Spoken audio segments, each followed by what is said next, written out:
Long thought to be a letter of the Apostle Paul, Hebrews is more likely a letter written by a Judean leader to a Hebrew community experiencing exile. In our text, the author encourages us to remain faithful to the goal, even though we cannot see the immediate reward. A reading from Hebrews chapter 11, verses 1 through 3 and 8 through 16. Now faith is the assurance of things hoped for the conviction of things not seen. Indeed, by faith our ancestors received approval. By faith we understand that the worlds were prepared by the word of God, so that what is seen was made from things that are not visible. By faith, Abraham obeyed when he was called to set out for a place that he was to receive as an inheritance, and he set out not knowing where he was going. By faith, he stayed for a time to the land he had been promised, as in a foreign land, living in tents, as did Isaac and Jacob, who were heirs with him of the same promise. For he looked forward to the city that has foundations, whose architect and builder is God. By faith, with Sarah's involvement, he received power of procreation, even though he was too old, because he considered him faithful who had promised. Therefore, from one person, and this one as good as dead, descendants were born, as many as the stars of heaven and as the innumerable grains of sand by the seashore. All of these died in faith without having received the promises, but from a distance they saw and greeted them. They confessed that they were strangers and foreigners on the earth. For people who speak in this way make it clear that they are seeking a homeland. If they had been thinking of the land that they had left behind, they would have had opportunity to return. But as it is, they desire a better homeland that is a heavenly one. Therefore, God is not ashamed to be called their God. God has prepared a city for them. Thanks be to God for these words of life. Will you pray with me? Oh God, may the words of my mouth fertilize your planted seeds. Amen. When I was a student pastor in the last millennium, a fellow named Dick Simonson was one of my mentors. He was just a tremendous man and a great preacher, absolutely unlike me. He would stand and just talk very gently and simply, but enraptured people. And one Sunday we were both up in the front, and Dick was doing his usual stuff, but there was a commotion. I can still, it's just so vivid, back in the corner over there. And I noticed a guy who was a paramedic scoot over there. And we thought, so Dick comes over to me and says, I'm going to go see what's going on. And I'm like, oh, because he's leaving me up front by myself. And he stopped at the front and said, just talk among yourselves. We have a situation over here we need to handle. And so Dick went back, and there was an elderly woman, probably my age now, who had collapsed. She was conscious, but just was on the floor. And there were people attending to her. And Dick, very, very tall man, knelt down next to her and said, Agnes, is there anything that we can do? And she said, yeah, pray. So he offered a quick and wonderful prayer. And he says, is there anything else that we can do? Is there a song that we can sing for you? She said, anything but nearer, my God, to thee. Now, when I tell that story, people think I'm joking. I am not. That is an actual story. It was truly great. I'll have another comment on another song that we sang in just a moment. But let's start today with a little Greek lesson. Don't panic. We'll get through this. Just a little Greek. Hebrews, it sounds oxymoronic, but the book Hebrews was written in Greek. And so you have to kind of pull the Greek apart to understand what they're saying. And I just want to focus on one piece of this with the help of Wheaton College professor Amy L.B. Peeler. Fascinating woman to read if you ever get a chance. And in the Greek, it says faith is apostasis. Apostasis. Etymologically, the term means standing. Stasis means standing. And under, or upo. So literally to stand under. So the foundation of our belief in the first verse of the 11th chapter is to stand under God. To stand under. The foundation of belief or confidence of belief is to stand under God. Now, we don't, in our culture, like the term to stand under. We don't like to stand under things. We much prefer to sing our opening hymn, On Christ the solid rock I. We stand over things. We stand on things. That's how our language works. Stand upon the shoulders of those who have gone before us. Stand upon the wisdom of the ages. Stand up on the mentors who held us up and moved us forward.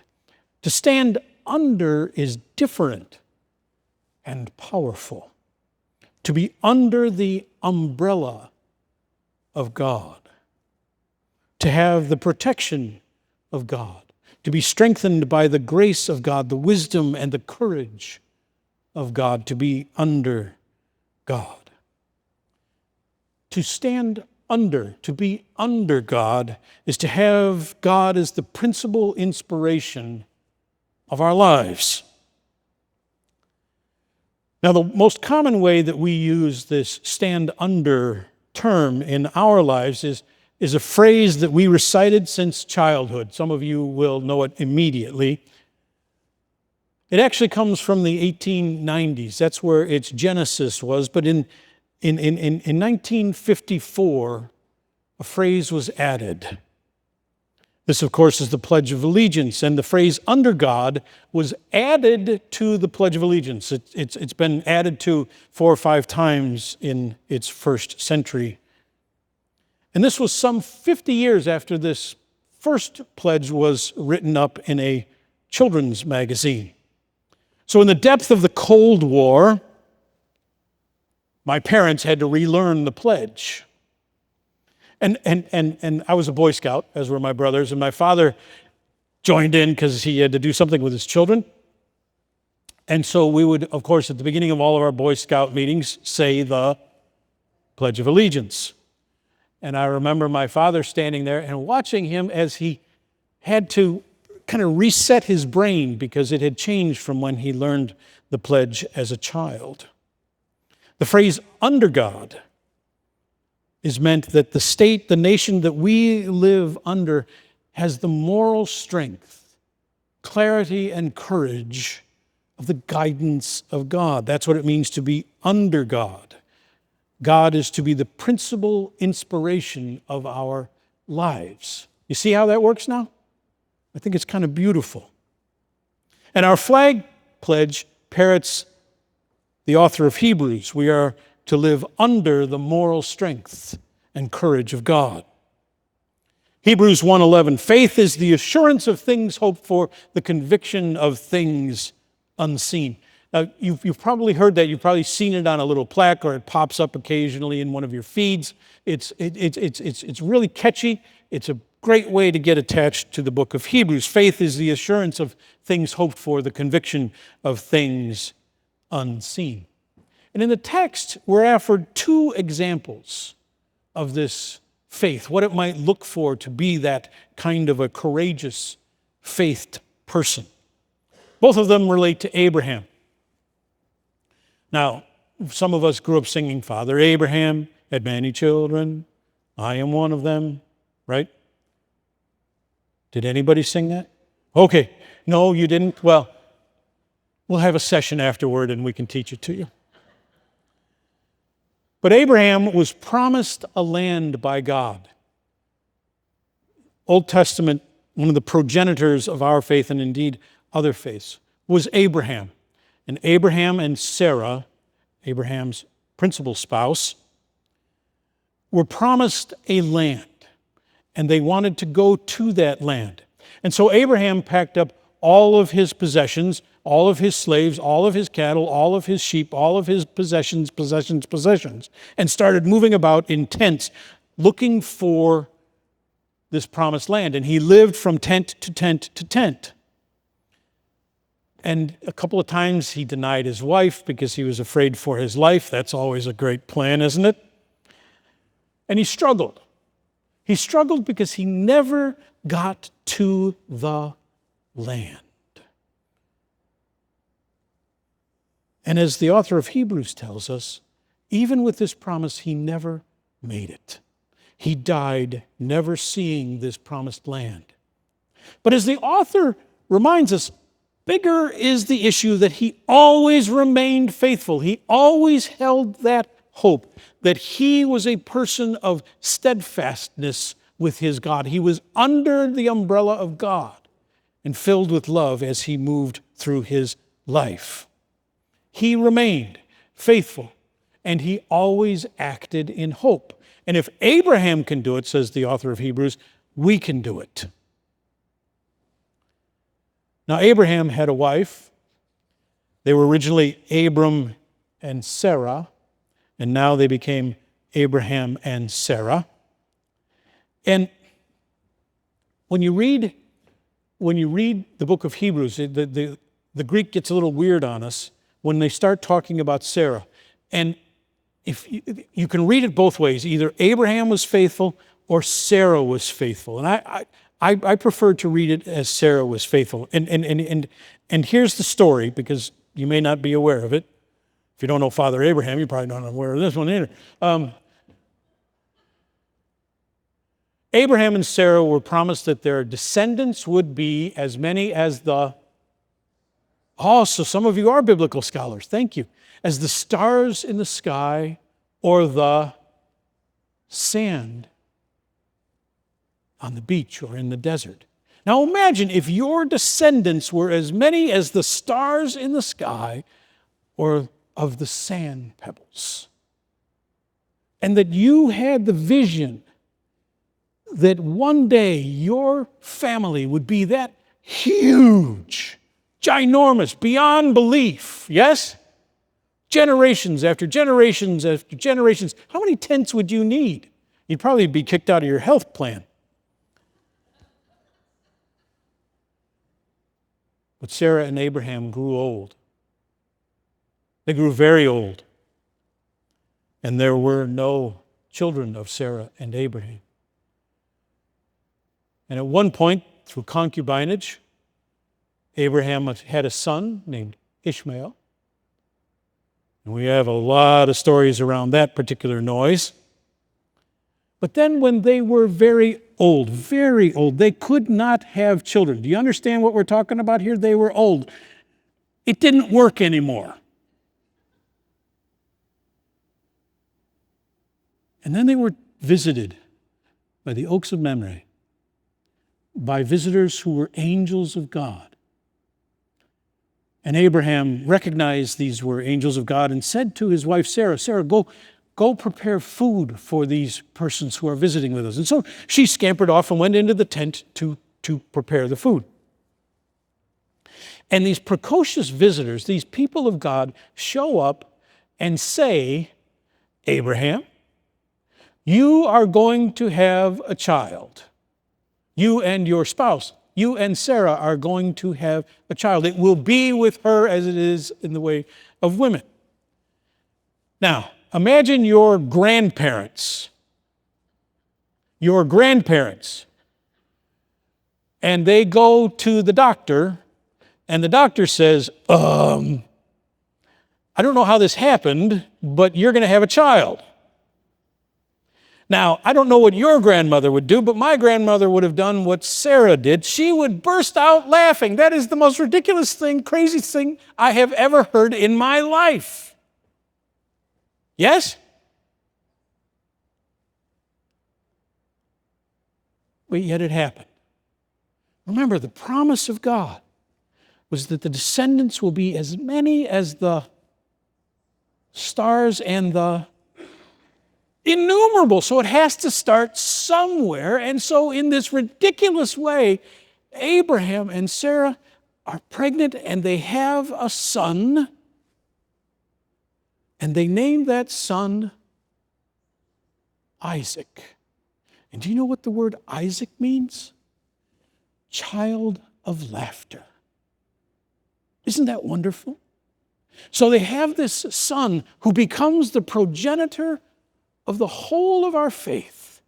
And indeed, by now, their descendants are as many as the sand. See, you're paying attention. I appreciate that very much.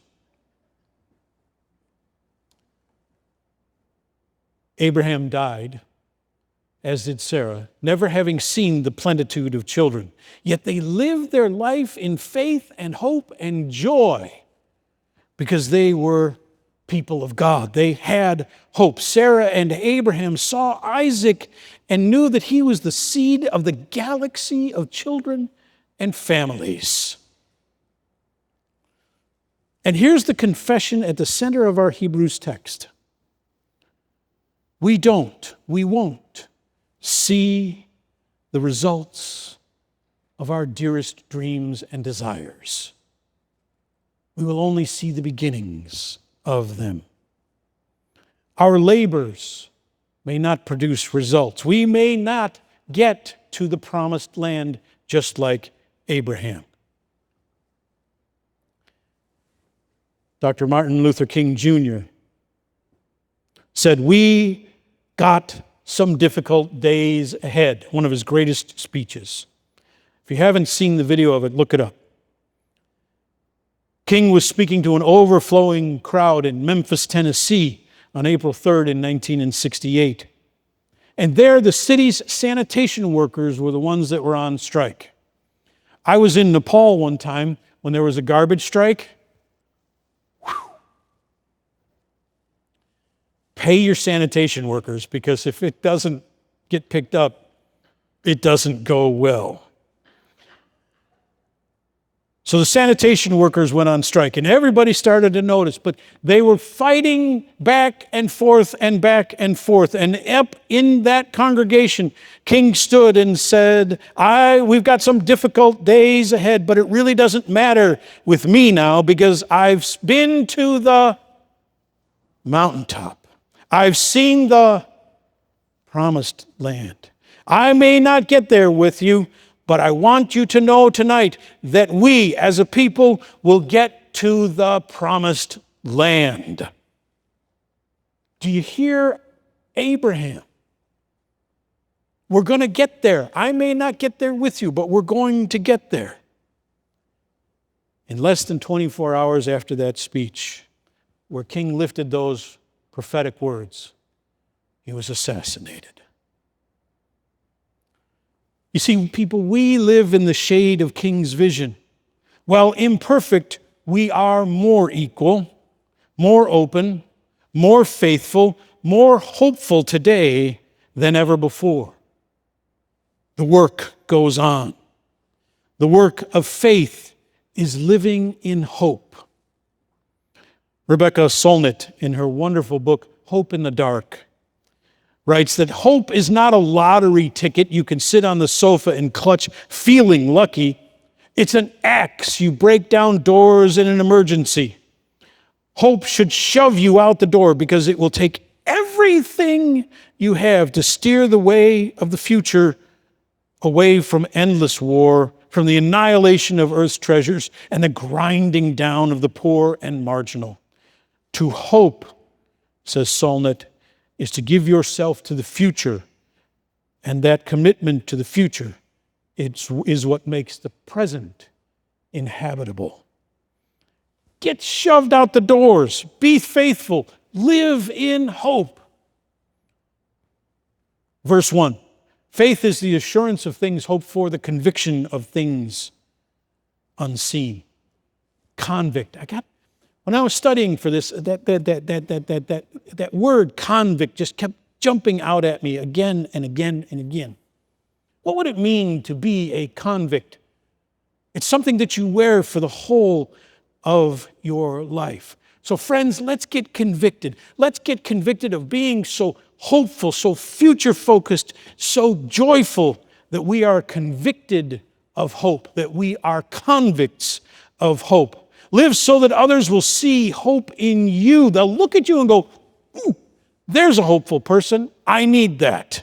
Be a convict of hope. Live so others will see God's hope in you. Be a convict of hope. Hope is for the future. What world do you want to see? Be hopeful that you can bring that world to place. Be a convict of hope. Hope is forward-focused, convicted of hope. Hope is living the power of God. Be a convict of hope. Hope is faithfully living as God's agent in the world. Be a convict of hope. One more piece of ancient wisdom. There's an adage that I try and remember. Blessed are they who plant trees under whose shade they will never sit. Blessed are those who plant trees under whose shade they will never sit. Be a convict of hope. Plant godly trees to shade the future.